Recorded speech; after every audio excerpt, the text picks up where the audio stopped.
नमस्कार मित्रो, मी गंगाधर हंडे आपल्या सर्वांचेच या आपल्या चॅनलवर स्वागत आहे।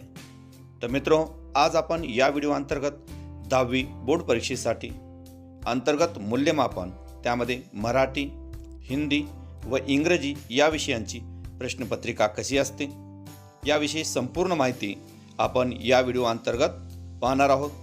तर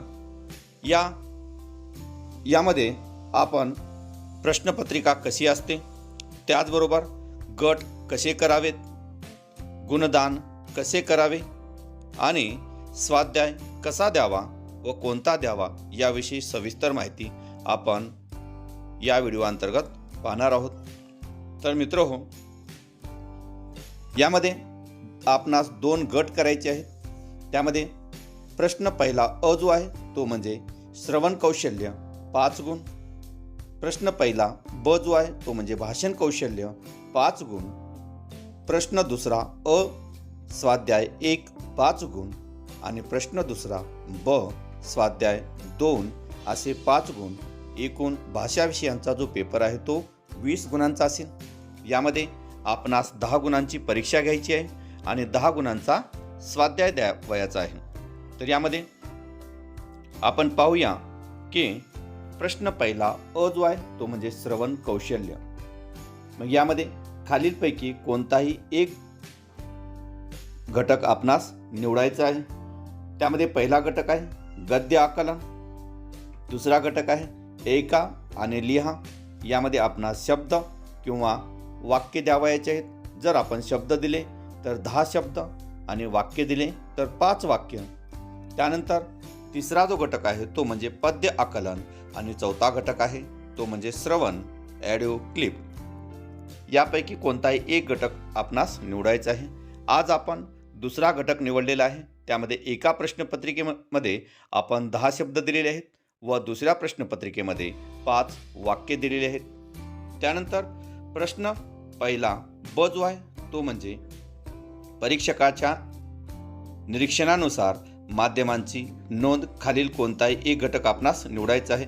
त्यामध्ये पहिला जो घटक आहे तो म्हणजे वाचलेल्या कोणत्याही एका पुस्तकाचे स्वमत विद्यार्थ्यांना प्रकट करावयाचे लावायचे आहे। त्यामध्ये ते प्रकट करत असताना पुस्तकांचे नाव व त्यांनी जर लेखकाचे नाव व्यवस्थित सांगितले तर त्याबद्दल आपणास 1 गुण द्यावयाचा आहे। त्यानंतर त्या पुस्तकाची वैशिष्ट्य 3 ते 4 वाक्यामध्ये त्यांनी व्यवस्थित सांगितली तर त्यास 1 गुण द्यावयाचा आहे। त्यानंतर तिसरा जो घटक आहे तो म्हणजे बोलण्याचे ओघ व आत्मविश्वास, त्यासाठी 1 गुण द्यावयाचा आहे। पुस्तकाबाबत एकूण अभिप्राय, त्याचे स्वमत जे आहे त्याबद्दल 1 गुण आणि अभिव्यक्तीची परिणामकारकता याबद्दल 1 गुण, असे 5 गुण। तर 5 पैकी जे प्राप्त गुण आहेत ते आपण खालच्या ओळीस लिहायचे आहे। त्यानंतर दुसरा जो घटक आहे तो म्हणजे दिलेल्या विषयावर विचार प्रकट करणे। आपण कोणतेही 2 किंवा 3 विषय द्यावयाचे आहेत। त्या 3 विषयापैकी विद्यार्थ्यांनी कोणताही एक विषय निवडू शकतो। याचे पण गुणदान वरील प्रमाणेच करावयाचे आहे। त्यानंतर तिसरा जो घटक आहे तो म्हणजे आपल्या पाठ्यपुस्तकातील एखादा पाठ असेल किंवा कविता असतील, यावर त्यांनी 8 ते 10 वाक्य जर सांगितले तर त्याबद्दल खालीलप्रमाणे त्यास गुणदान करावयाचे आहे। मग आता आपण पाहूया गुणदान कसे करावे। तर यामध्ये प्रश्न पहिला अ जो आहे तो श्रवण कौशल्य, जे की 5 गुणांचा आहे। 5 गुणापैकी त्यांनी जे प्राप्त गुण केलेले आहेत, मिळवलेले आहेत, ते गुण लिहायचे आहेत। त्यानंतर प्रश्न पहिला ब भाषण कौशल्य, त्यामध्ये 5 गुण, 5 पैकी प्राप्त गुण, अशा या दोन्ही गुणांची बेरीज म्हणजे प्रश्न पहिला अ अधिक ब 10 पैकी त्यांनी जे गुण मिळवलेले आहेत या ठिकाणी लिहायचे आहे। त्यानंतर विभाग 2, त्यामध्ये स्वाध्याय 1 5 गुण व स्वाध्याय 2 5 गुण, असे एकूण 10 गुण। अशा प्रकारे एकूण 20 गुणापैकी त्याने प्राप्त गुण जे मिळवलेले आहेत ते गुण या ठिकाणी द्यावयाचे आहे। तर मित्र, आता आपण पाहूया नमुना प्रश्नपत्रिका।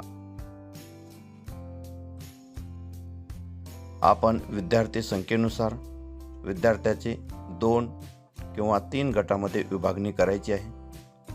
जास्तीत जास्त एका गटामध्ये 20 विद्यार्थी असावेत। सर्वप्रथम आपल्या शाळेचे नाव, त्यानंतर अंतर्गत मूल्यमापन तोंडी परीक्षा 2025-26, विषय मराठी, वर्ग 10वा, एकूण गुण 20. तर पहिल्या गटाची आपण प्रश्नपत्रिका पाहूया. त्यामध्ये प्रश्न पहिला अ जो आहे तो म्हणजे श्रवण कौशल्य, हे 5 गुणांचे असेल. यामध्ये आपण विद्यार्थ्यास 10 शब्द सांगायचे आहेत. ते विद्यार्थी लक्षपूर्वक ऐकतील आणि क्रमाने लिहितील. लिहित असताना विद्यार्थ्यांचा क्रम खालीवर झाला तरी चालेल, फक्त लेखन नियमानुसार ते शुद्ध असावेत.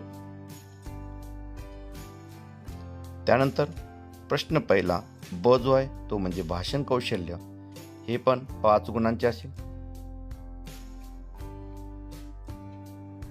यामध्ये आपण आपल्या पाठ्यपुस्तकातील कोणत्याही 4 पाठांची नावे आपण देऊ शकता. त्यापैकी कोणत्याही एका विषयावर विद्यार्थ्यांनी आपले भाषण व्यक्त करायचे आहे. त्यानंतर प्रश्न दुसरा, यामध्ये 2 स्वाध्याय असतील. प्रत्येक स्वाध्याय हे 5 गुणांचे असेल. यामध्ये स्वाध्याय देत असताना आपण निबंध, पत्र, हिंदी विषयामध्ये कहाणी लेखन, विज्ञापन किंवा एखादी कृतीपत्रिका उत्तरासह लिहिण्यास आपण सांगावी. त्यानंतर दुसऱ्या गटासाठी आपण प्रश्नपत्रिका पाहू. पहिल्या गटात आपण 10 शब्द दिलेले होते. दुसऱ्या गटात आपण 5 वाक्य देऊया. शिक्षक विद्यार्थ्यास हे 5 वाक्य ऐकवतील. ते विद्यार्थ्यांनी श्रवण करायचे आहे आणि लेखन नियमानुसार ते शुद्ध लिहायचे आहेत. त्यानंतर ब जो आहे तो म्हणजे दिलेल्या विषयावर विचार प्रकट करणे, भाषण कौशल्य, जे की 5 गुणांचे आहे. यामध्ये कोणतेही आपण 4 विषय द्यावेत. त्यापैकी एका विषयावर विद्यार्थी आपले मनोगत व्यक्त करेल.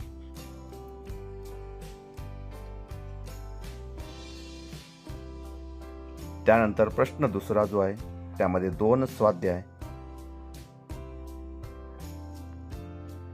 5-5 गुणांचे. तर मित्रहो, अशाच प्रकारे हिंदी व इंग्रजी या विषयांची सुद्धा आपण प्रश्नपत्रिका करू शकता. या सर्व प्रश्नपत्रिकेची PDF लिंक आपणास या व्हिडिओच्या डिस्क्रिप्शन बॉक्समध्ये मी देत आहे, ती आपण पाहावी. धन्यवाद.